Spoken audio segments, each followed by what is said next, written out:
Thank you, Taylor. Welcome. I was going to say let's warm up the room, but honestly, it's quite warm in here, isn't it? Who would have expected that when it's 10 degrees outside? But anyway, here we are. So I'm Leonie, this is Craig. We're co-founders of CCS Corporation, and we are also partners in life. That's a whole nother story. And we're here to talk about our startup, CARISA, which is an app we've created for creating meaningful moments of connection in aged care. And I'm going to start our story with a question. And as we were thinking about our talk today, I realised I love questions. Questions focus our brain, they focus our thinking, and then therefore they focus our actions.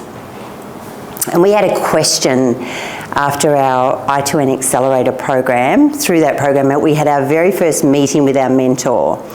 And he sat us down and he looked at us both and he said, "Is this your life's work?"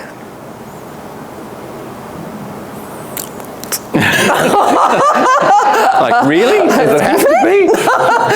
So we're like, we were both a little taken aback, and we're like, well, is it?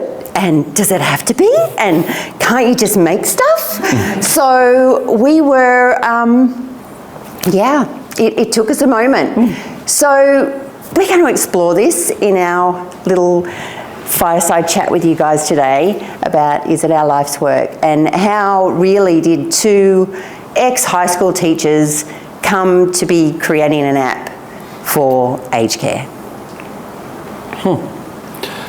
So, in a world that people would describe as probably increasingly connected, we're getting more and more connected, we're also experiencing a lot of disconnection, social isolation. And that's going to get worse. And that's important because without human contact, people are at serious risk of mental, physical, and emotional decline. And nowhere is that more prevalent than in residential aged care, where lots of people, unfortunately, are socially isolated and spending a good deal of their time alone. So when we came to our accelerator, we wanted to go from this to this, with this, an app called CARISA, which is an easy-to-use mobile application that creates image-driven, simple activities that pretty much anyone can do. Families can use it to have better conversations with their loved ones, and carers can use it for on-the-job support and social and emotional support with people who are living in residential aged care.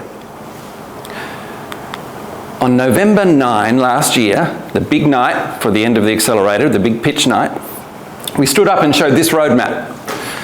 We had validated our digital version just before coming into I2N, but that was a learning and development version.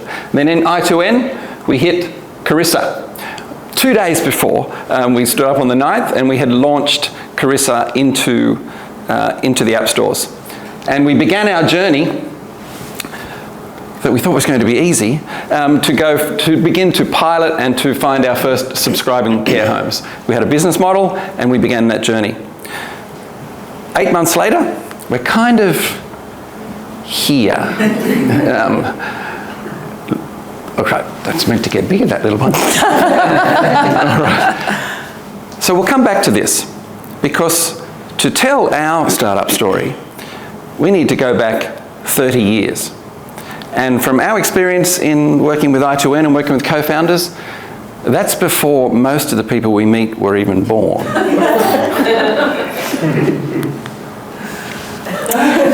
So this is my life.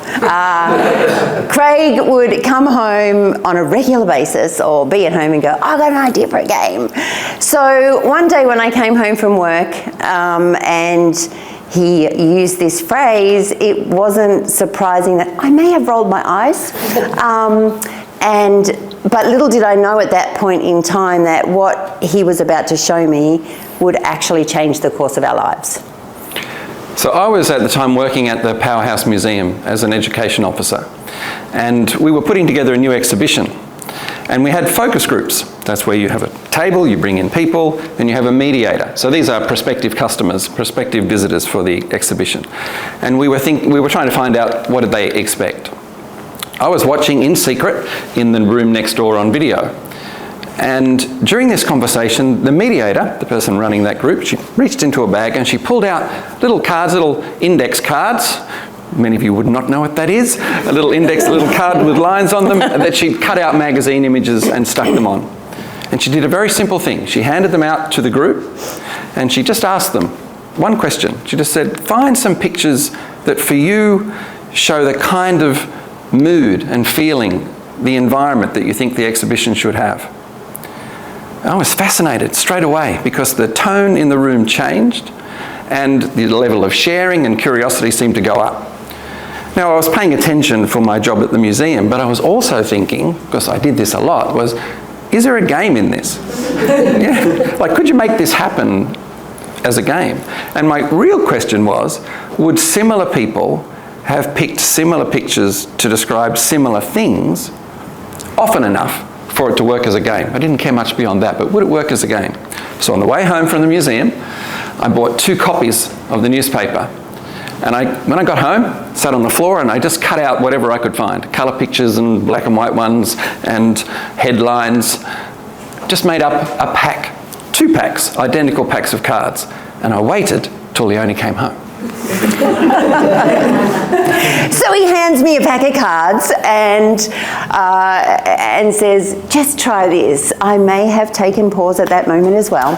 But he asked me this question. He said, go through your pack of cards and find some cards to show what love means for you. And he did the same thing. And from the second I started to go through the cards, I was like, okay, this is good. I'm hooked. Now this, for a bit of context, was at a time when games like Trivial Pursuit were selling tens of millions of units. This one, Trivial Pursuit, goes on to sell 100 million units. Pictionary comes out, turns a bartender into a multi-millionaire because they do 40 million units. Categories, a few games like this that are still around. And this really did make you think, if I could come up with an idea for a game, we could make a fortune as well. Now, of course, it wasn't quite as easy as that, but that was the mentality that you go in. There is a genuine opportunity here to create a game and turn it into something. Then came the cupboard years, we call them. 4 years of ins and outs with prototypes. We made different prototypes. So after the newspapers, I started buying other things like the Bulletin magazine, which I don't think is even around anymore. Bought 6 copies of that. And fancy, that was our big investment. Yeah. And made up much bigger sets of cards and chose our images. And I still have today, because we loved it so much, the felt board, hand-painted, high-fidelity prototype is what we would call this. But we loved this, and the cards were bigger. They were like tarot cards at that point. We would later find out from a buyer for Maya, his first question to us when we presented to him, Leonie was great at getting meetings, he said, would that fit on the average IKEA table? We went, oh.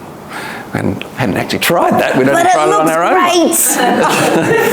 Anyway, so what would happen is we would get the game out, we would play it with family and friends, we'd put it back in. We'd make a few modifications, we'd change the images, we'd change the topics, we'd change some of the mechanisms, change the board. And that went on for quite some time. Friends would say things like, you should get this game on the market, this is great. That was not new to us, we'd tried that. We sent really important proposals to people. That's photocopying, for those people who don't know. They're colour photocopying. We sent the proposal with covering letters, and we kind of expected that game companies would just sort of say, well, clearly this is the next Trivial Pursuit, come in and let's get underway. That was not the case. And then one day, Leonie said something. I'm looking out to be the bad guy here. I may have said that. You definitely said that. Look how fun I look, though. And you weren't smiling. You weren't smiling. So I will just say, in my defence, I had just been to a motivational day. I was on fire. So I walked in the door. I'm like, right, we're going to do this thing. Honestly, you're going to shut up about it because 4 years is long enough. So let's do it. So we got serious. We did. So at that point, we found all the money we could. It cost us $10,000 to make or to commission a graphic designer to make us a commercial sample. We could do that now ourselves completely, and probably for about 150 bucks at Officeworks we could print those things and make it. But in those days, this is pre-digital, this was a big thing for us to be doing. I think I was earning $33,000 at the time in my role, so it was a lot of money.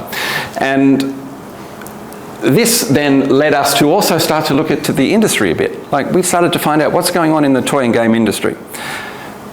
And then we got introduced to a wealthy gentleman who was interested in investing in unusual things. And we went and met him. We had our prototype, we talked him through it, and he asked us, he said, one key question, he said, you guys are a passionate couple, I can see that, but so how much do you need? And we said, 50,000. And he said, I think it might be a bit more than that. Go away, come back in 6 months and tell me how much you really need. So then we got really serious. So then we looked into the toy and game industry itself, like what is actually happening. We were less in love with our product now and more interested to find out, where is this going to fit? How does this get onto the shelves? And who's going to get it there for us? We looked at the trends, where's the market going? Toy and games, video games were starting to come in, we're starting to look what was going to be happening. We looked up the numbers, and places like IBIS that we still use now, go into IBIS. You could get quite a bit of IBIS information for free in the early days, but not anymore. But with the numbers, like how many games are really sold? This is where everyone's thinking 100 million units. If I make a game, surely mine will sell 1 million. And how many do you make? Turns out you sort of make in Australia about 5,000 to 8,000 units to start. We didn't know that. We would have gone into our meetings with, yay, we're going to sell many. What are the numbers? How much does it cost? Can you make it? Where do you make it? Who's going to buy it? When do they buy it? All those kinds of things. We also did something that's really useful. And we went and spoke with other people. Who else has done this? Even people who are competitors. There used to be a program on telly called Simon Townsend's Wonderworld, and there were 2 guys on that who later formed a company called A Couple of Cowboys. And they made a game called Nightmare. I don't know whether anyone remembers that. Village Roadshow picked it up because it had a VHS cassette. Inside. It was the first video board game. So that was one of the most significantly selling games. That did do about 2 million units eventually. Speaking with those kinds of people helped us. And then we had a lucky break. Leonie was fantastic at getting us in front of buyers. And there's only about 6 major buyers you needed to convince in Australia in the toy industry to get going. We were down meeting Kmart to try to get some orders to convince our possible investor, because we now had told him we needed 250,000. We were trying to lower our risk. His finance guy said, you need to halve your risk. We're down there. What happened was, he said, you should be talking with places like Crown & Andrews. We said, we've done that. We sent them a great proposal. We are going to make this game. And he said, well, look, it just so happens that Crown & Andrews are coming in this afternoon. We know them really well. We'll mention your name to them. And that led, a few weeks later, to a meeting with Crown & Andrews that meant we could license compatibility. We went from thinking we're going to make it ourselves to licensing it. And there it is there being launched in Maya, when Leonie and I got to travel around the country looking for Australia's most compatible couple playing the game. And they got a lovely little prize. Just so you know, they were in Perth. In Perth, they were, yes. Yeah. And Crown & Andrews, through Crown & Andrews, led to us also being able to license then to Mattel. That's Who Magazine, the 5th anniversary edition of Who Magazine in 1997, with, as Leonie calls them, our 2 firstborns. Yes. That's Caitlin, they're 7 days old. Who Magazine asked us to wait until she was out so they could put her on the board. And we also went on then to win quite a few awards for that. About 500,000 copies were sold. And we thought, wow, this is it. And then led to our life in games. And then led to a life in games, yeah, pretty much. So we then were able to live off our own inventions, I guess. So we created a bunch of games ourselves, so Sorted Out was one of them. And then we had the licenses to create board games for other other products. So you can see some of our Disney Pixar's, ABC's Hard Quiz is our most recent game. So our business model at that time with the games was that we were basically like authors. So we would get a small advance up front and then get a little royalty from each of the games. It's pretty unpredictable. Very unpredictable, just want to say. But it did suit that lifestyle choice Yep. that we were making of being able to work for ourselves, be at home, pretty much work from wherever we wished. So a couple of little things. Here's 6 things that we've heard along the way. The next big thing. Mattel said, compatibility is the next big thing. You're going to be the next Pictionary. Yes. No. We had Hasbro at a meeting in the New York Toy Fair. Big oak round table. I'm sitting at the head of that. All of the heads of Hasbro's departments are there. We present a game to them we call Buzzball. You can talk about that another time, but what happened was they said, after the proposal, they said, just wait outside a moment. The head of Hasbro comes out and says, we're going to do it. The only thing is we're trying to work out which of our 6 companies is going to have it first. We thought, yes. 6 companies later, 12 months, deal or no deal. Fantastic opportunity here to show our business model. We make a game here in Australia. It comes out, the TV show comes out in America. It's a massive hit. We were first to the market and sub-license our mechanism to overseas, and it was about 600,000 units were sold compared to 40,000 in Australia. Game shows. Some of our board games compatibility challenge here, making game show pitches, and we even had a deal with Lionsgate to make a TV game show as well. We've had lots of those kinds of experiences along the way. Very bad game. So we had, our kids loved, anyone know Andy Griffiths and all his books? Yeah, good to see some nods. You know, you see the kids reading it, they love it. I'm like, let's give Andy a call.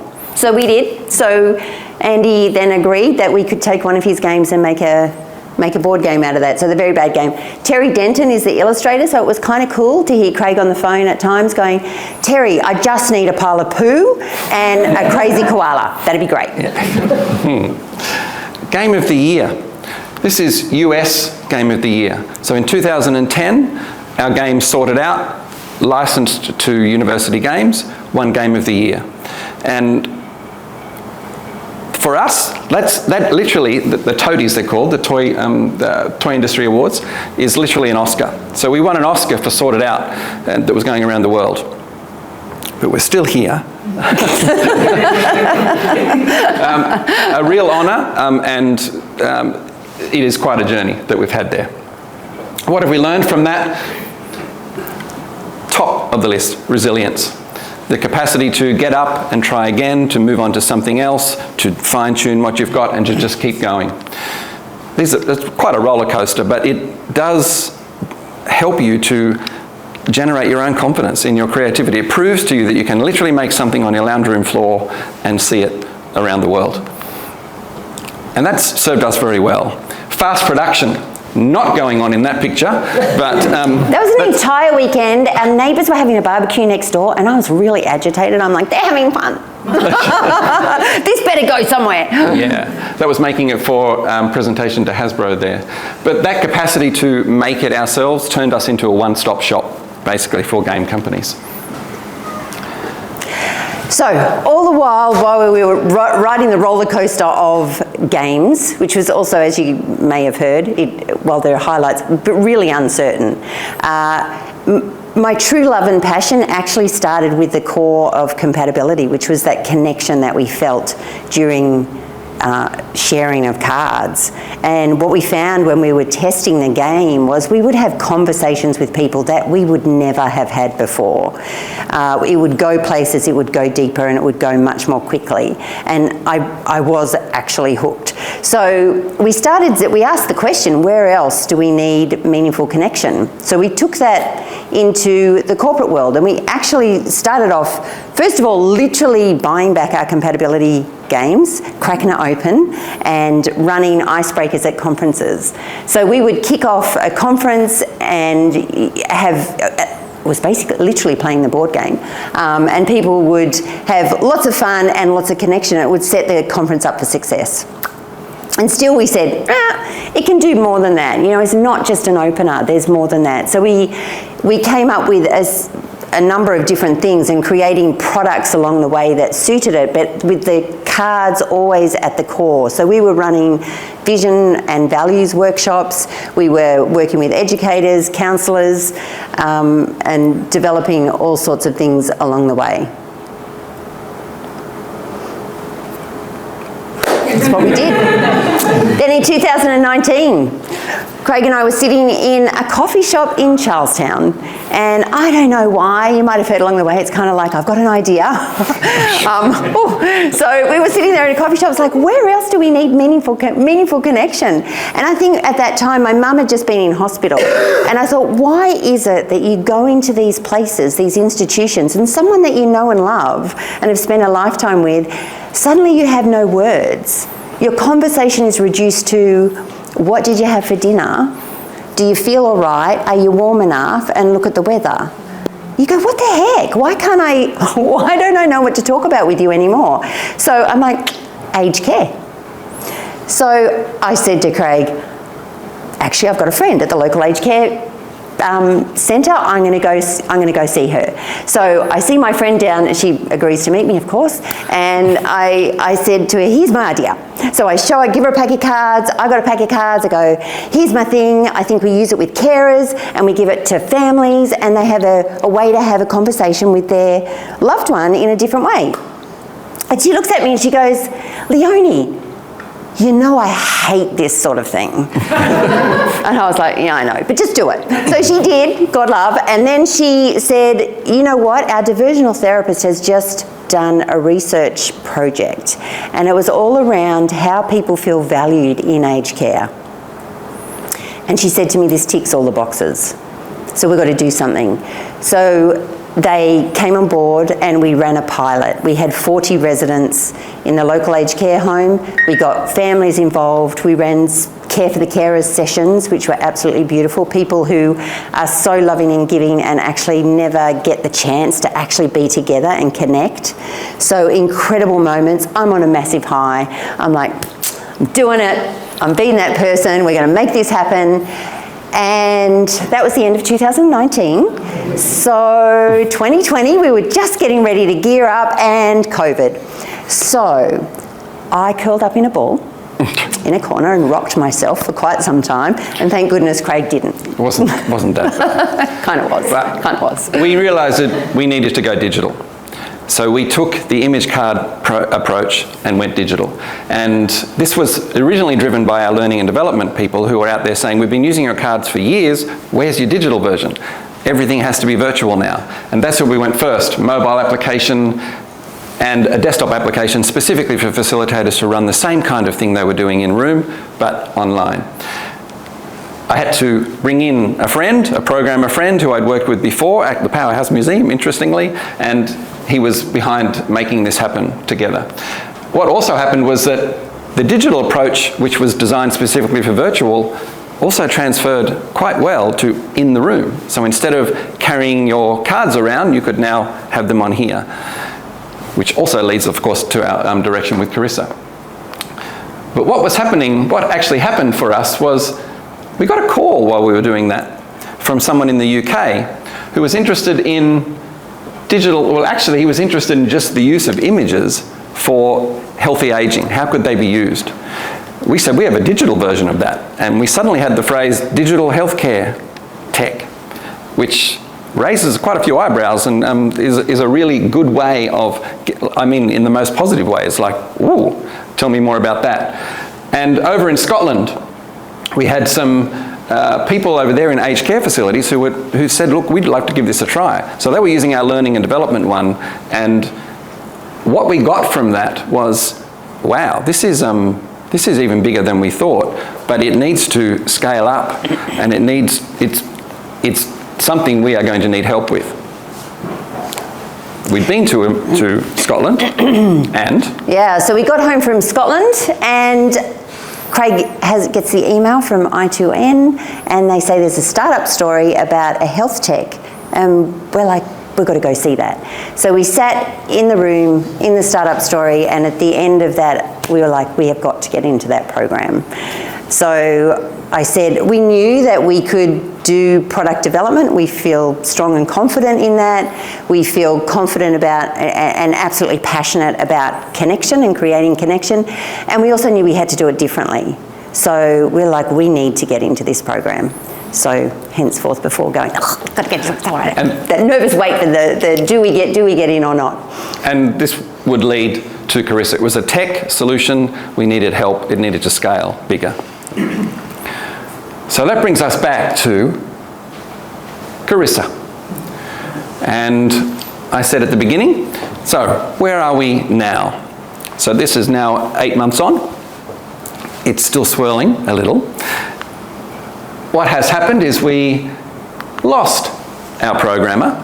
He decided that making games was much more fun than being in aged care, and it's a longer term approach for us. And he kind of came along for the ride. He was swept in by the same mission we had. He had a father in an aged care experience that was not a very good experience. He was really earnest about that. But he wanted to move on. And that was, at first, like, holy cow. Like, we're a tech company without a tech founder. But actually, it's proving to be quite beneficial, because what was starting to happen was we had him on tap. So we could say, let's just add this feature. Let's do this. When maybe we're not actually really addressing what's actually going on. Now, we have to pay people to do that. Or we need to try and find someone else to replace, but at the moment it's pay people. So we are forced to know exactly what it is we're trying to build and do it in shorter bits and get back to the sprints. So things that we knew so well from the board game industry of make it, try it, make it, try it. We're immersed in product testing again. We're going back around and we're trying different entry points. Aged care is a great place to come in, but it has some burdens as well, and it's very susceptible to COVID-like experiences. A meeting this week is postponed for 3 weeks because they're in lockdown, these kinds of things. Different entry points. Can we bring the connection in more? We're experimenting with school kids. School kids take CARISA in to meet residents. One of those was meant to happen tomorrow. Actually, no. Today. It would have been this afternoon. Yeah. COVID. And the business model. This is something we're questioning as well. Maybe we're a social enterprise. We're not quite sure. But it's just, at the moment, I think we might be trying to squeeze the business model without knowing exactly what it is that we have yet. They're all good things. We've been here before, as you've seen in those other things. So what have we learned? So as we were putting this together, you realise you can tell a story from so many different angles. And like we said, we could have given you the bright, shiny red carpet story, which I think you so often hear. And often when you come to something like this, you hear when the person is on the exponential growth and they're up here and you go, holy cow. So you're not hearing our story there, you're hearing us, we're like right back at the beginning, like we really are. And it's exciting and it's challenging. And that's the truth. So the lessons for us is one of the questions that we were posed really early on, I think it was the pre-accelerator program, that we were asked, do you love the problem? And we had to dig deep and go, do we love the problem? And as we were planning this, we still said, do we love the problem? And I came up with, I 100% love the problem of connection. I'm so passionate about that. We need it, we have to have it. We're humans, so I am passionate about that. Yeah, and I love solving the problems in novel, interesting, often game-like kinds of ways. So together we love the problem. Customer discovery never ends. Honestly, like it's just, and it's so cool to just keep going and finding out. And let's try this. So Craig, from a science background, when we use the language of it, well, they're experiments. That's kind of cool. So we got a bit more excited about that. Going, it's just an experiment. Let's go try it. Let's give it a go. And yeah, that keep going is absolutely there. I think there's,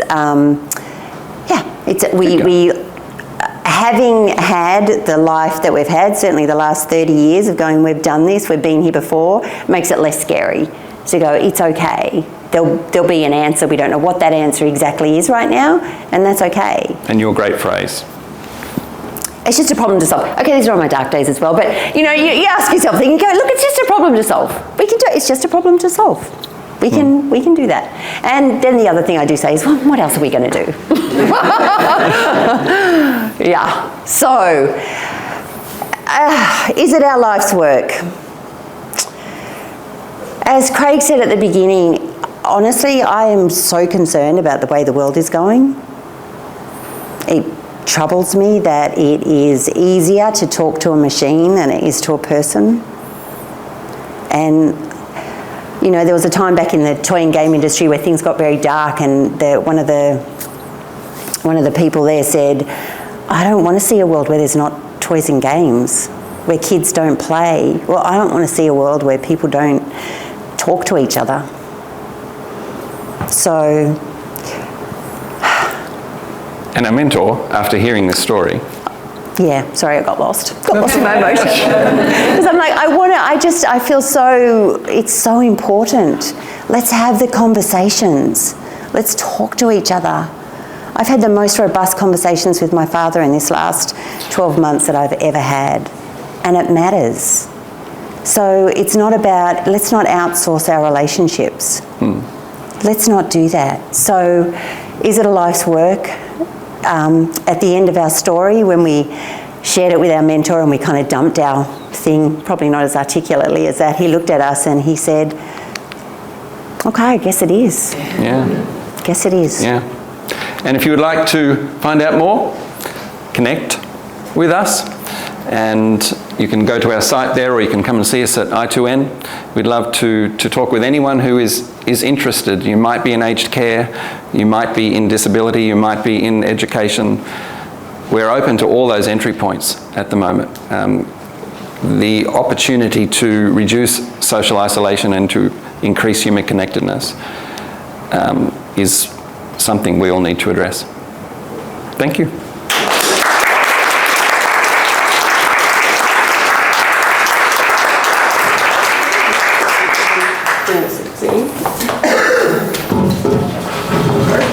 Where do you want us to be? Just maybe I don't want to be in slightly front of that because it'll go on our face. Just so We that- should be there. I know. move. It's not a... Yeah? Perfect. I'm not bossy and controlling at all. So I'll be in front of it. It's okay for me to be in front. Yeah. First of all, thank you so much. That was such a beautiful articulation of your story. And what I love so much about the both of you is that one minute I genuinely feel like crying and the next I'm laughing, and I don't know how to feel. I'm just like... We're exactly the same. No, I love it. It's great. And my question for you was, I know at the start you mentioned that when Craig has ideas, you tend to roll your eyes. But since... It's only about the games. I've got an idea for a game. Okay, Yeah. So the games. So if many of them have turned out to be so successful, now do you have to stop yourself from rolling your eyes when he tells you that he has an idea for a game? Oh, that's a question. He doesn't say it as much anymore. Oh. Maybe I rolled my eyes too much. No, you've always been very responsive. You have. Yeah, I mean, it's worked out because you guys are clearly a really brilliant team. And what I was thinking about during that story was that I don't think I've heard a story of somebody who's built a company who has gone through so many different levels of life, right? Like you were building things way before digital was even a thing. And so to hear that and to see that you've pivoted every single time, at the end of this, when you said, we're right at the very start of our story, yes, in many ways, but also no, because your journey is so long and you've had so many different successes and lessons and pivoted through so many different versions of life that is so awesome and so amazing and like truly inspiring for everyone else, I'm sure, who was trying to build a company and who was genuinely right at the very start. So thank you for being so authentic with that. I do have some questions here. I'm only going to ask a couple of them because I do want the chance for the audience to ask the questions. So the first one was from Monique, and it says, what has been the biggest surprise and the biggest challenge in your founder journey? You want me to go first? Just to show I can share. Yeah, one of the biggest surprises for me is at I2N has been the influence of a cohort. We have worked for ourselves for so long, often with just the two of us, and to be exposed to people who are actually like-minded, who don't kind of think, oh, well, I'll just go and get a job, or tell you should go and get a job. I've been surprised at how influential that has been on me. I was not expecting that at all. And now I don't want to give it up. Like it is probably one of the only ways to entrepreneurialism can be a bit lonely, and it requires resilience. So having extra people, that's been a big surprise for me. So my surprise probably on that is picked up again. It's I2N. So spruiking I2N, everyone has to do the program. I'll put your hat in the ring. Is the impact of a mentor, and I feel it's interesting saying that because actually in other part of my life I'm also a coach, and of course everyone should have a coach, but it's like a builder not building their own house.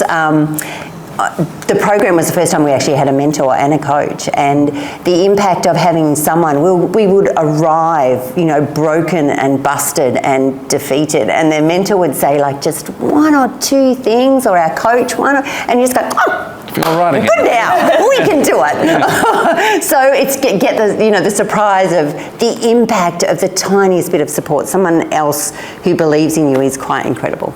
I can probably do a joint challenge. One of them has been not just doing it ourselves, though, not just making it and saying that's it, now start selling that. You understanding that you need, which we've been able to do with games and things before. So resisting just make it and just get it out there, but learning to make it, test it, and but that's you just kind of think, well, I'll just go and do it myself.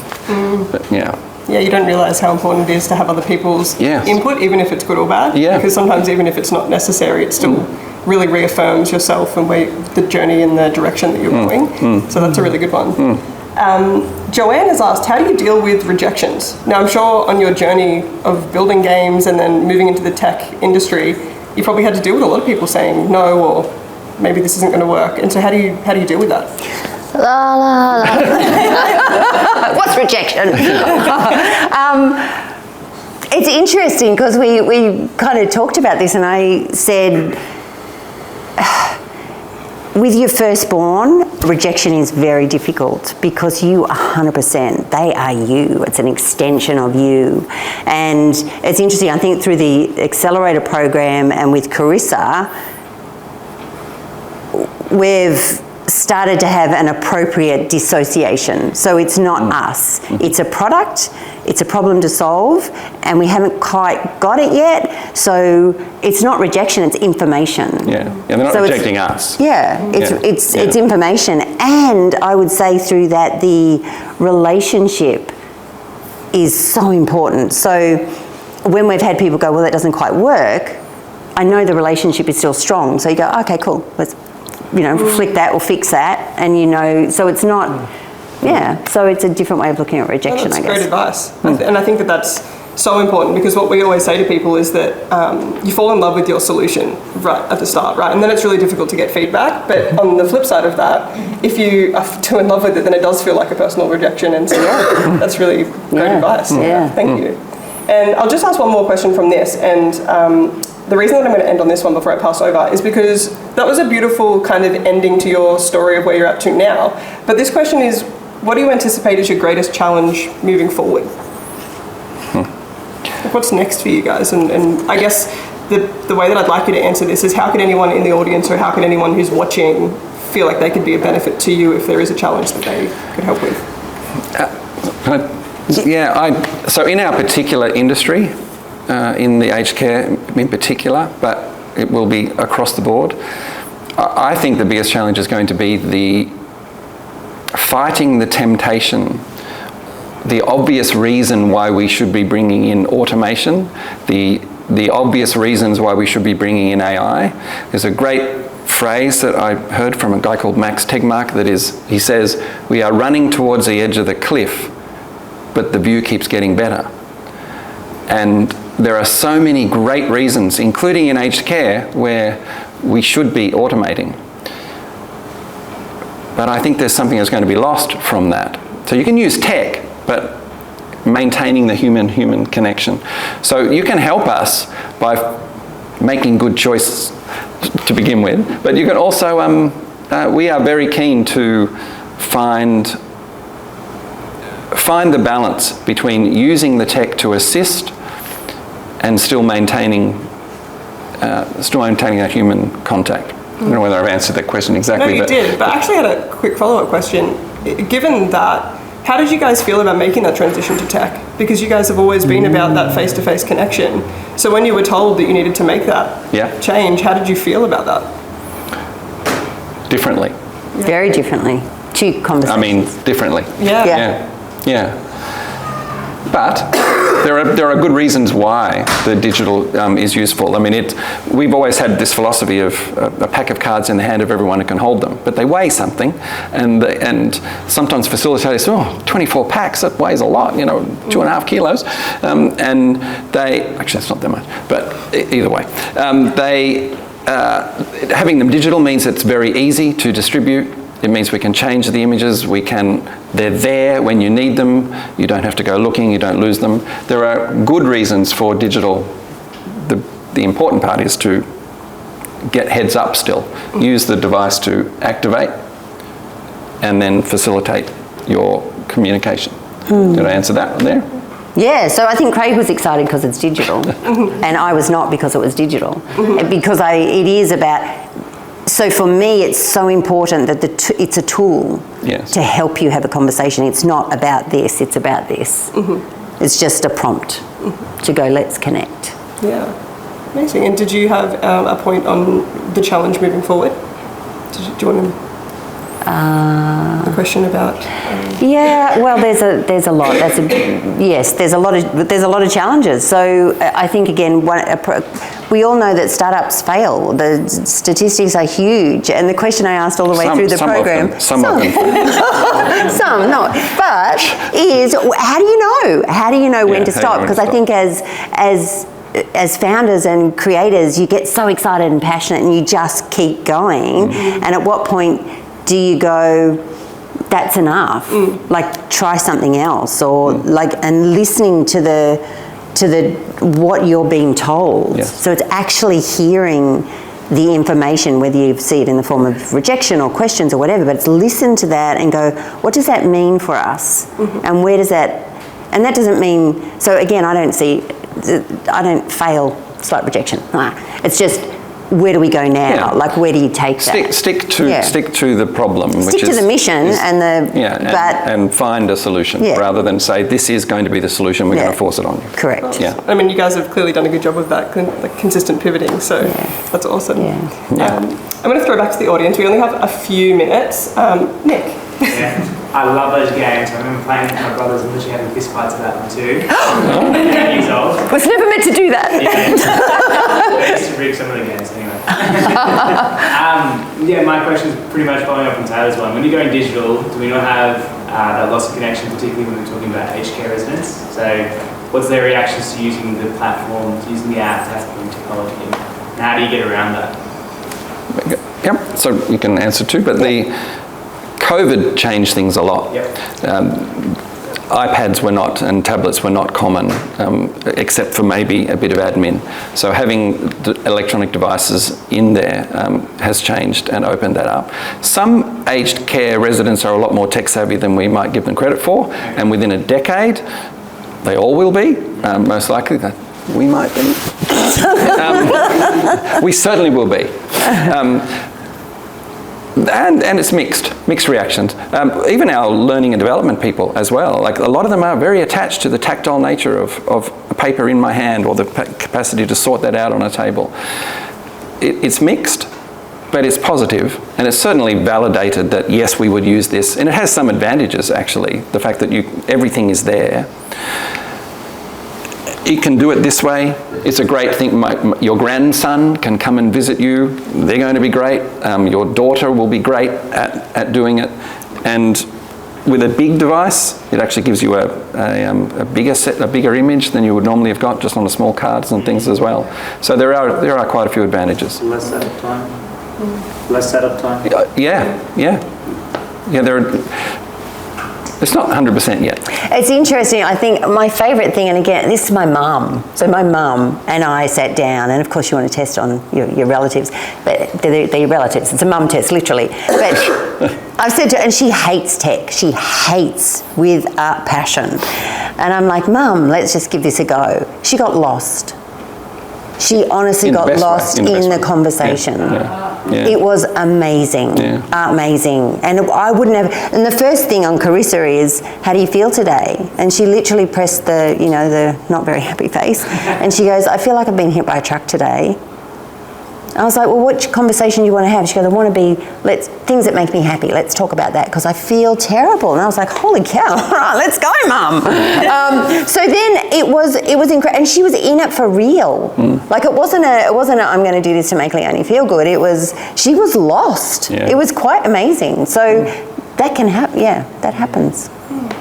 Beautiful. Does anyone else have a question? Yeah. Brief summary, my parents are same age as yours and they have a number of friends who are in aged care, and I have noticed that my mum has stopped going to see her friends because she says she doesn't know what to say. Have you considered that that age group would benefit if you marketed to them maybe by talking to Probus clubs, other groups, and will you speak to my parents' Probus club? Love to. Yeah. Love to. And that's awesome. There's so many ideas like that, Robin, and I love that you said that because you go, yes, let's do it. Let's give it a go. Yeah. I mean, we picked residential aged care as a focus, but we know it's much bigger. And it's where's the entry? It's where's the entry point, and where are the people? And you're right, because it is that just breaks my heart when you go, I'm not going to go because it's hard. We get it. We've lived it as well. And you go, it's hard. It gets excruciating. And our dream when we started mine was not only do you have the best conversation with your loved one that you've had, you can actually go, we connected in such an important way. But that I actually went and I spent 10 minutes longer in a visit just because I had something that we could bounce off. So anything, we are open and we are open to everything. Definitely. So I love that, yes. Get in touch. Anyone else have a question? Whereabouts are you based? We live at a place called Martinsville, about 40 k's down the road, down in the Wadigan Mountains. A lovely little hop from there to here. Halfway between here and why do you ask? Do you want to visit, or have you got something down there? Yes, I'd like to meet up and have a coffee. Okay. Yeah. Fabulous. Yeah. I've got some similar things going on.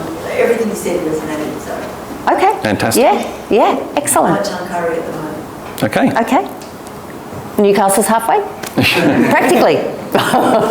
All right, so I think we might finish up there, just a couple of minutes before 9, but if anyone has a question for Craig and Leonie, feel free to come and speak to both of them afterwards. But can we all please give them a very